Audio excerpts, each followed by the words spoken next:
언제부터 우리나라가 축구를 그렇게 잘했다고 왜 이렇게 높은 수준으로만 자꾸 잣대를 해서 바라보냐라고 이제 하시는 팬분들도 많아. 뭔 말인지 알지? 네네. 나는 거기에 대해서 내가 정답은 아니겠지만 난 그렇게 대답을 하고 싶은 게 높은 수준을 바라지 않아.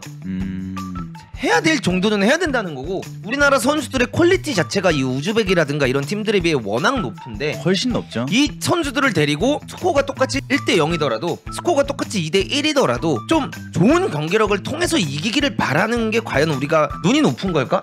그쵸. 과연 우리가 너무 많은 걸 바라는 걸까? 라는 생각을 나는 하는 거지. 진짜 여러분 어제 경기 어떠셨어요? 뭐 제가 올린 영상에 있어서 그 많은 분들이 이제 의견이 나뉘시더라고요. 뭐 어떤 의견이 나죠? 이런 토너먼트 경기에서는 솔직히 말해서 김코치 네가 말하는 것처럼 그런 빌드업 축구를 어떻게 하냐 이 단판 승부인데 그래서 그 상황에 맞게 감독이 적재적소로 전술적인 운영을 잘한 거다. 뻥축구도 하나의 전술이다.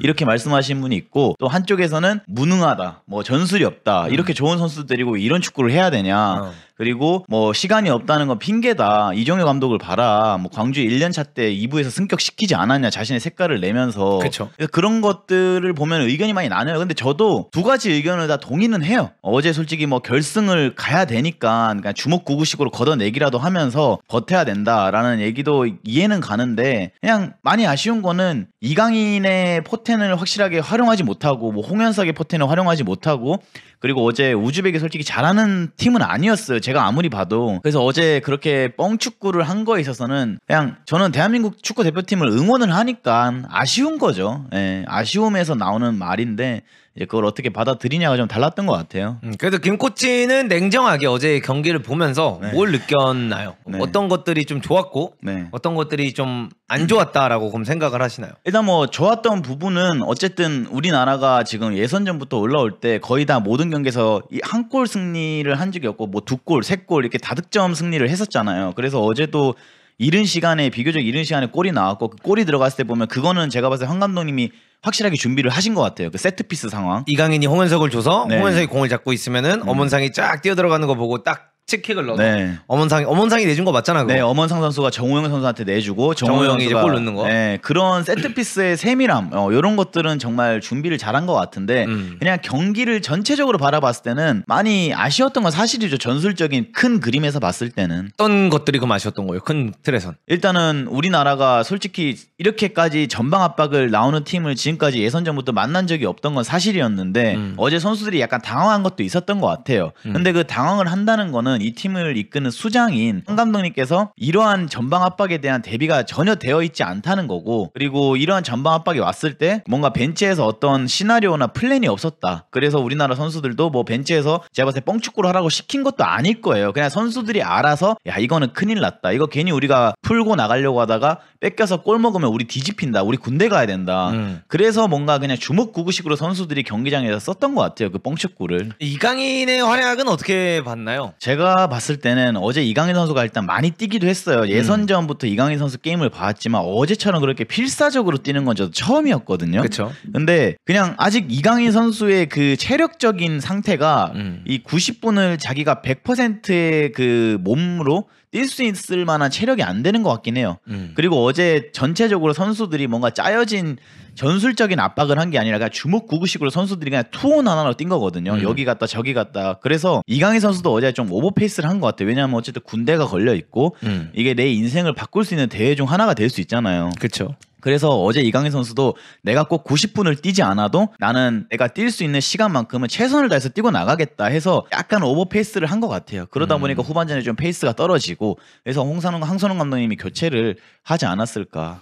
근데 어제 경기를 보면서 저는 그랬거든요. 어떻게 해요? 내가 지금까지 제가 이제 황 감독님의 축구를 보면서 네. 사실 제가 계속 했던 얘기가 뭐였습니까? 쿠웨이트는 K7이고 그 다음에 태국은 K6, 바레인 K5 맞잖아. 키르기스탄 K4, 네. 그 다음에 중국이 K3, 네. 그 다음에 여기가 이제 한 우즈벡 K2 정도 될 것 같다. 아, K2나 돼요. 그러니까 순서가 그렇다는 거지. 그리고 일본을 만나면 네. 일본이 이제 K1에 네. 예를 들어 뛸 만한 그러니까 프로 대 프로로 붙는 느낌이다라는 거지. 그러니까 K1에서 주전은 아니지만 뭔가 이게 백업에 들어갈 만한 선수들. 언더카드로 들어온다면 들어올 수 있는 일본 선수들이 될 거 아니야. 그러니까 나는 그렇게 딱 계획을 잡고 경기를 봤잖아.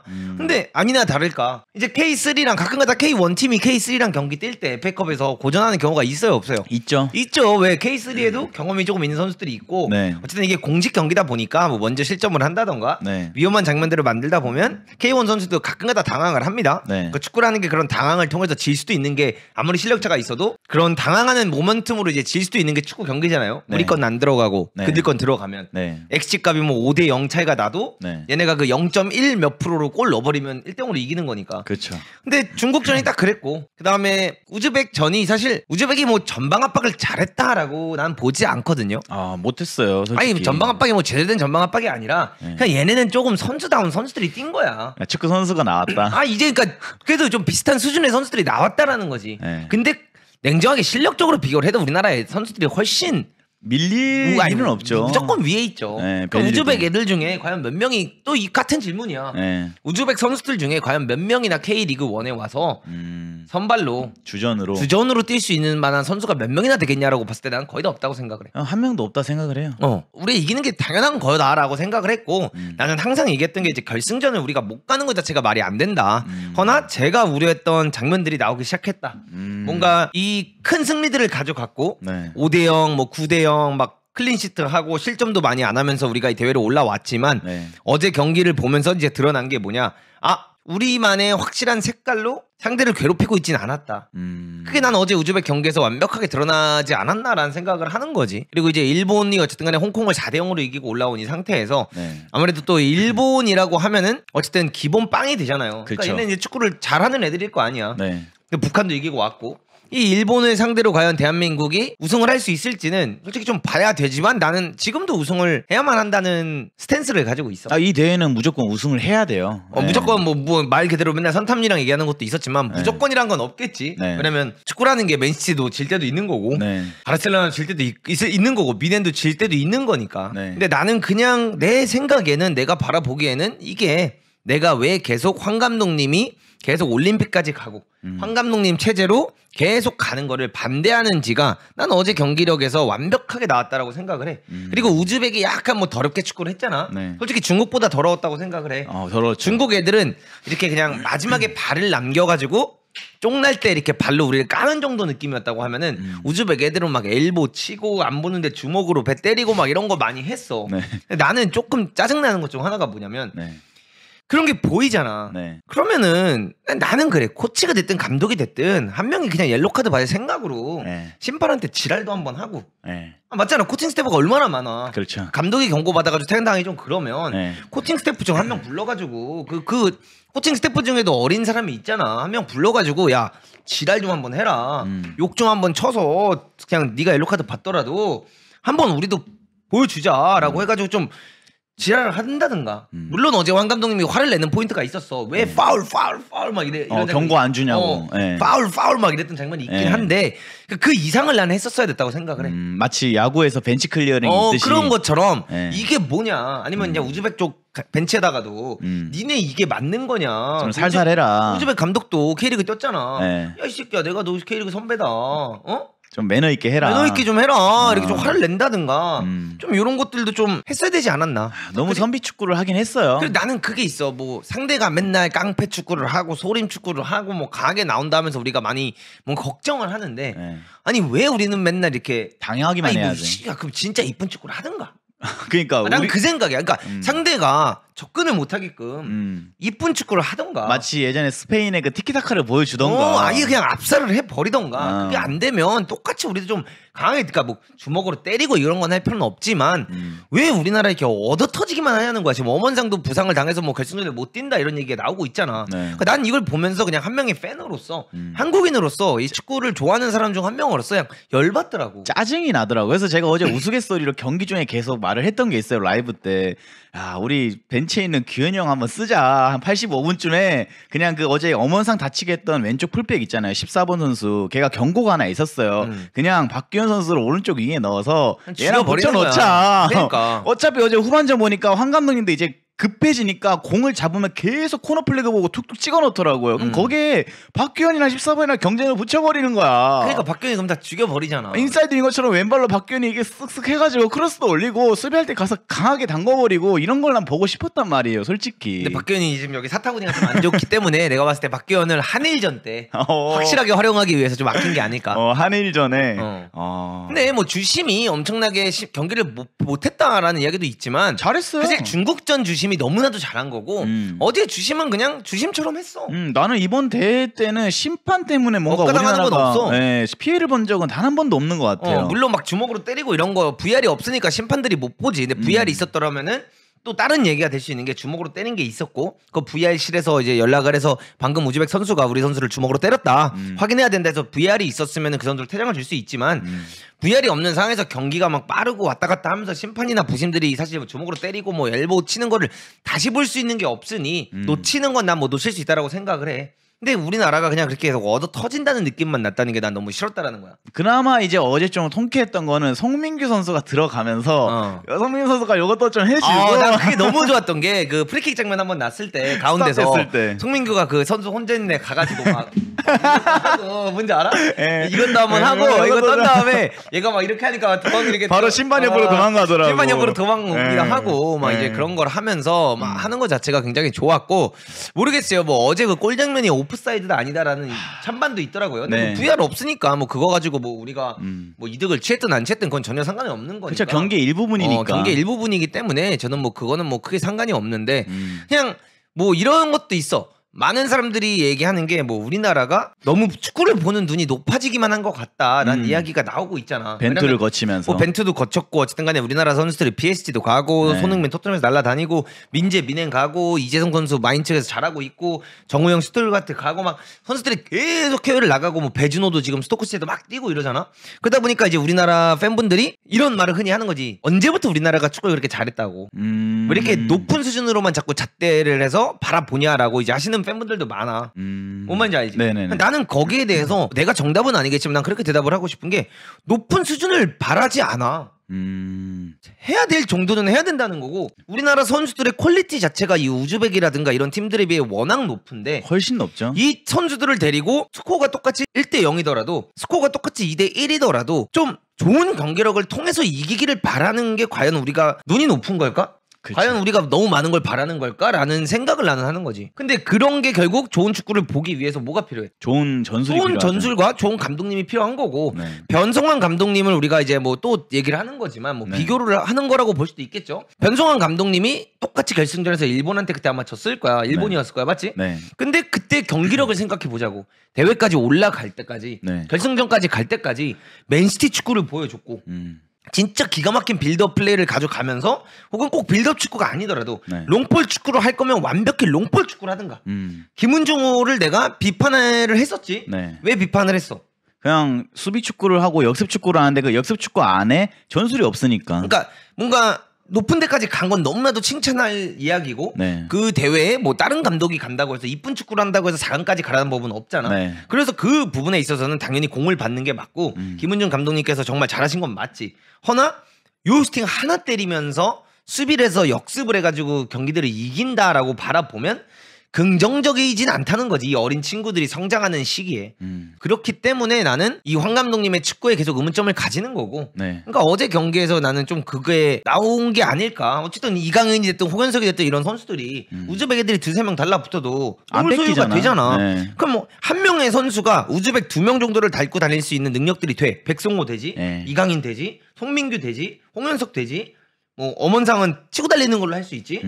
뒤에서 박진섭도 그거 가능하지. 이한범도 가능하지. 정우영도 가능하잖아. 그럼 이런 선수들이 있는데 우리가 더 시원시원한 공격 장면을 못 만든다? 거의 못 만들어내서 솔직히. 솔직히 어제 뒤에서부터 혹은 딸깍으로 하든 뭐 롱킥을 때리든 뭘 하든지 간에 우리가 이걸로 좋은 장면을 만든 게 있었나라고 생각하면 난 거의 없었어요. 기억이 안 나. 프리킥 골 정말 잘 만들었죠. 칭찬할 건 칭찬해야죠. 너무나도 준비된 세트피스에서 잘해서 넣었어. 그 다음에 정우영이 두 번째 골 넣기 전까지 와 이 장면 너무 좋다. 야 이런 장면이 있었냐는 거야. 하나도 없긴 했어요. 난 솔직히. 없었다고 생각을 해. 그리고 어제 솔직히 저는 또 좀 짜증나는 게 진짜 황 감독이 만약에 이 경기는 우즈벡 경기를 계속 돌려보면서 야 얘네들 상대로 해서는 우리가 토너먼트이기도 하고 우리가 굳이 우리 플레이를 가져가다가 경기가 말릴 수가 있다. 그렇기 때문에 우리는 롱볼 축구를 하겠다라는 확실한 플랜을 갖고 있었더라면은 과연 조용욱 선수를 원톱으로 선발로 띄켰을까? 그럼 박재용을 뜯긴다든가. 그렇죠. 애초에 조용욱 선수가 헤딩 싸움에서 계속 밀리는 게 보이고 우리는 애초에 플랜 자체를 롱볼로 갖고 오지도 않았는데 그냥 선수들이 이제 압박에 휩쓸리고 이러다 보니까 롱볼을 하기 시작했어요. 그러니까 그것 자체가 애초에 경기 전에 플랜이 없다라는 거예요. 황선홍 감독님이 만약에 진짜 롱볼을 해야 되겠다라면 그 위에 조용욱이 아니라 박재용을 썼어야죠. 그러니까 뭐 그런 것도 그렇고 이강인이랑 홍은석을 쓰면서 이강인이 계속 하프 스페이스에 있다기보단 자꾸 내려왔잖아. 내려와서 공을 받아면서 이제 아래서부터 풀려고 했는데 그렇다고 하면 난 이래. 엄원상이라는 카드가 담기는 용만 하려고 쓰는 게 아니잖아. 그렇죠. 이 빠르고 정말 이 속도감이 좋은 선수가 뒷공간 침투로 한번 제대로 하면서 이 선수의 매력을 살린 적이 있냐는 거야. 뭐 돌파를 한번 제대로 시원하게 한 적이 있냐? 없다는 거야. 네. 그러니까 이런 걸 보면서 이 가진 퀄리티의 맥시멈을 뽑아내야 되는데 과연 우리가 지금 이 선수들이 9대0으로 이기고 있고 뭐 6대0으로 이기고 있고 4대0으로 이기고 뭐 2대0으로 이기고 올라오고 막 이렇게 올라왔지만 과연 우리가 이 선수들의 맥시멈을 뽑아내고 있는 감독 아래서 하고 있냐라고 물어본다면 난 아니다. 그래서 결승까지 가는 거는 정말 잘한 일이야. 이건 김은종 모델랑 똑같아. 네. 황선홍 감독님이 어쨌든 간에 문제없이 결승까지 갔어. 네. 그럼 그거 너무 잘하신 일은 맞아. 허나 이 감독님과 우리나라 대표팀의 미래를 계속 맡긴다라고 했을 땐 나는 결별할 필요가 있지 않냐. 그러니까 어차피 강한 말이죠. 올림픽도 가야 되고, 예, 파리 올림픽도 가야 되고, 어쨌든 이렇게 차근차근 밟다 보면은 언젠가는 황선홍 감독님도 우리나라 뭐 A 대표팀 감독이 될 수도 있는 거잖아요. 그쵸. 근데 당장의 황선홍 감독님이 전술적인 역량만 바라봤을 때는 아쉬운 게 있다라는 겁니다. 그리고 어제 또 하고 싶은 얘기가 뭐냐면은 이강인 선수의 활약에 대해서 이번 대회 정말 말이 많아요. 그리고 어제도 이강인이 이강인다운 모습을 보여주지 못했다라는 여론이 정말 많은데 저는 그렇게 생각해요. 이게 솔직히 축구가 만화가 아니잖아요. 11대 11이고 상대편도 축구를 배우고 또 프로팀에서 뛰고 있는 선수들이 나오는 거잖아. 그 안에서 솔직히 이강인이 막 만화축구처럼 몇 명을 다 제끼고 골까지 넣고 이거는 좀 쉽지 않다라고 생각을 해요. 어느 정도 성인 무대에서는 이제 이강인이 메시는 아니잖아 솔직히. 근데 이제 어제 이강인 선수 보고 저는 느낀 게 너무 좋은 것 중에 하나는 이제 이강인 선수가 뭐 수비 가담하는 거나 이런 걸 봤을 때 나는 그냥 내려놓고 내가 굳이 골을 넣지 않아도 내가 굳이 멋있는 플레이를 하지 않아도 난 팀에 속해서 뛰겠다. 그래서 어제 수비 가담하는 이런 역량이라던가 아니면 공격할 때도 좀 더 이타적인 느낌도 보여주고 그리고 전반전 끝나고 후반전에 교체 아웃이 되는데도 뭐 크게 불만감을 표현하거나 이런 게 없었어요. 그냥 나는 이 팀에 속해서 나는 이 팀을 위해서 헌신을 하겠다. 이게 보이더라고요. 그래서 난 너무 기분이 좋은데 몇몇 팬들은 이강인 선수에 대한 기대치가 워낙 높다 보니까 마치 이강인이 이번 아시안게임에 와서 뭐 매경기 골을 넣어야 되고 매경기 그냥 스타 같은 모습을 보여준다라고 해야 되는데 저는 그냥 이강인 선수가 어제 딱 경기 보면서 그냥 팀에 녹아드는 게 너무 긍정적이었던 것 같아요. 솔직히. 나 어제 이강인이 못했다고 생각하진 않아. 근데 이제 많은 분들은 이강인에 대한 기대치가 워낙 높다 보니까 이강인이 막 대표팀에 와서 보여줘야 되는 이 퍼포먼스가 좀 떨어진다. 근데 그게 있는 것 같아. 엘살바도르전이랑 네. 그 어디야? 그 엘살바도르전이랑 그 페루전인가? 이강인이 클린즈만 호에서 우측 윙 한번 뛰었을 때 네. 이강인이 우루과이 데리고도 막 3-4명 제끼고 들어가서 크로스 올리고 막 이런 장면이 많았잖아. 네. 그러니까 그런 거에 환상이 있는 거지. 그리고 이강인이 뭔가 그러니까 하이라이트 충이라서 그래. 하이라이트를 보면 이강인이 막 마요르카 때도 막 4명 달고 막 탈압박 해가지고 크로스 올려서 무리키가 골 넣고 그러니까 이런 것만 보다 보니까 이강인이 그걸 못했다 하면은 그냥 이강인 못했어. 이강인 근데 어제 우즈벡 경기에서 한번 나왔어 탈압박. 중앙에서 그 딱 패턴. 봤는데 이거 히히 해가지고 네. 하 해가지고 3명이 딱 제껴가지고 패스 넣어준 거. 네. 그냥 그런 장면이 안 나오고 있지 않아. 그렇죠. 나는 그것도 있다고 생각해. 아니, 이강인한테 그걸 할 수 있게끔 만들어 주는 게 나는 감독이라는 거야. 그죠. 어떤 감독 아래서 뛰냐에 따라서 이 선수가 정말 다른 모습을 보여줄 수 있는데 솔직히 이번 대회에서 이강인 선수가 황선홍 감독님 아래에서 뛸 때 뭔가 전술적인 확실한 주입을 받고 뛰는 게 아니라 그냥 매 경기 최선을 다해서 군 문제 해결을 위해서 그냥 전투적으로 이강인뿐만 아니라 모든 선수들이 그렇게 뛰는다는 게 느껴져요. 저는. 그건 맞지. 냉정하게 그냥 어제 경기만 보면 저는 그냥 물론 또 이렇게 말씀하실 수 있습니다. 근데 문도그 또 우즈벡 한 경기 그랬다고 또 이런다라고 하지만 난 그렇게 말하고 싶어. 중국전에서도 보였고 네. 키르기스탄 전에서도 그게 보였어. 우리나라가 상대가 조금만 운만 따른다면 우리나라가 힘들어한다. 그러니까 전술적 역량으로 이걸 풀어나온다는 느낌보다는 그냥 진짜 그냥 다행이다. 선수들이 해줬다. 이런 느낌이 든다는 거는 난 계속 보여줬다라고 생각을 해. 그렇기 때문에 그냥 어디까지나 여러분들 뭐 저랑 동의를 안 하실 수 있어요. 근데 이거 그냥 제 생각일 뿐이고 제가 뭐 맞다 틀리다 이게 진짜 아니고 저는 한국 축구를 위해서라면 맨날 올림픽 나가고 월드컵을 16강 바라봐야 되는 나라가 되면 안 된다고 생각을 해. 옆 나라만 봐도 50년 안에 100년 안에 뭐 월드컵으로 우승하겠다 이러고 있는데 지금 왜 우리나라는 매년 4년마다 열리든 뭐 6년마다 가든 2년마다 열리든 뭐 열리면 맨날 16강만 생각하면서 나가냐는 거야. 아 우리도 8강을 다음엔 생각을 해야 되고 벤토가 16강을 찍었으면 다음에는 원정 8강 갈 생각을 해야 되고 4강을 벤토가 가야 되고. 또 그것도 이번에 만약에 이렇게 해서 8강 찍었으면 또 4강 갈 생각을 하고 전략적으로 이렇게 한 단계씩 앞으로 나가야지 어떻게 맨날 찍어놓고 기뻐하다가 다시 그 제자리로 돌아오냐는 거야. 그러니까 난 그게 발전이 없다는 거지. 그러니까 난 그런 게 되게 아쉬운 거고 그런 아쉬운 마음에 있어서 현재 우리 아시안 게임 멤버라든가 뭐 올림픽 차후에 이제 올라오는 엄지성, 허율 이런 선수들 있잖아. 이현주. 이런 애들 다 올라오고 있고 그다음에 걔 포항에 있는 그 누구야? 고영준 선수도 있고 그 머리 넘긴 머리 뭐 홍윤상 뭐 이런 네. 선수들도 있고 배준호도 있고 막 이런 지금 유망한 김지수부터 시작해서 유망한 애들 다 이렇게 올라오고 있잖아. 그러니까 이런 걸 다 따져봤을 때 이렇게 힘들게 우리가 그러니까 이 자원들이 좋은데 좋은 축구를 안 할 필요가 있냐는 거지.